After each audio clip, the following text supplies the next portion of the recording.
Alfred, un homme de 60 ans, père de 4 enfants, 3 garçons et une fille, repose dans son lit, les yeux fixés sur le plafond fissuré de sa chambre. Les murs semblent se resserrer autour de lui, comme pour l'étouffer un peu plus chaque jour. La maladie, silencieuse et implacable, a creusé son nid dans son corps, le dévorant lentement, inexorablement. Les médecins lui ont donné 1 mois. 1 mois seulement. 30 jours pour regarder en arrière, pour mesurer le poids d'une vie entière, et pour constater, avec une amertume qui lui serre la gorge, que tout a peut-être été vain. Sa jeunesse, il l'a sacrifiée. Nuit après nuit, jour après jour, il a travaillé sans relâche, les mains calleuses, le dos courbé, le cœur lourd. Il a renoncé au rire, au voyage, aux rêves qui, autrefois, dansaient dans son esprit. Tout cela, il l'a fait pour eux. Pour ses enfants. Pour qu'ils aient un avenir meilleur, pour qu'ils ne connaissent jamais la faim, le froid, la honte. Il a cru, naïvement peut-être, que son sacrifice serait compris, que son amour serait reconnu. Mais aujourd'hui, alors qu'il est encore là, respirant péniblement, il entend les murmures. Les chuchotements qui traversent les murs de la maison. Ses enfants, ses propres enfants, se disputent déjà. Il se déchire pour ses biens, pour l'héritage qu'il a patiemment accumulé, goutte après goutte, au prix de sa santé, de sa joie, de sa vie. Le terrain doit m'appartenir, j'en ai plus besoin. Non, c'est à moi que revient la maison, j'ai toujours été là pour lui. Et l'argent? Vous pensez que je vais me laisser faire? Les mots résonnent comme des coups de couteau dans le cœur d'Alfred. Il ferme les yeux, mais les larmes coulent malgré lui, chaudes et silencieuses. Comment en est-il arrivé là?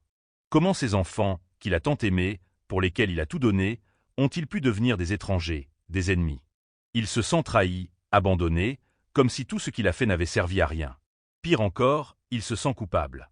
Coupable de ne pas avoir su leur transmettre l'essentiel, l'amour, la solidarité, la famille. Coupable d'avoir échoué en tant que père. La maladie, elle, continue son œuvre. Chaque jour, il se sent un peu plus faible, un peu plus loin de ce monde. Mais ce n'est pas la douleur physique qui le consume le plus. C'est cette déchirure, cette fracture qui s'est installée entre ses enfants.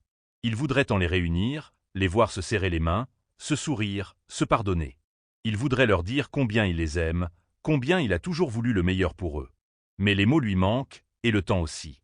1 mois. 30 jours. C'est tout ce qui lui reste.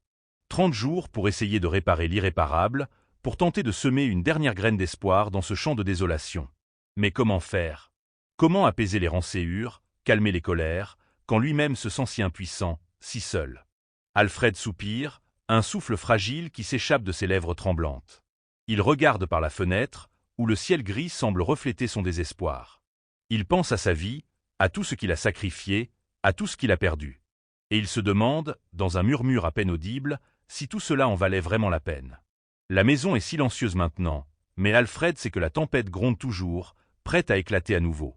Et lui, il est là, seul, impuissant, attendant la fin. Une fin qui, il le sent, ne sera pas douce. Une fin qui, peut-être, ne sera même pas la sienne, mais celle de tout ce qu'il a cru, tout ce qu'il a aimé. Les larmes coulent encore, et Alfred ferme les yeux, espérant, dans un dernier sursaut d'espoir, que ses enfants comprendront un jour. Qu'ils comprendront que l'héritage le plus précieux n'est pas celui qu'on compte en argent, mais celui qu'on partage en amour. Mais pour l'instant, il n'y a que le silence et la douleur. Et l'attente. L'attente interminable de la fin.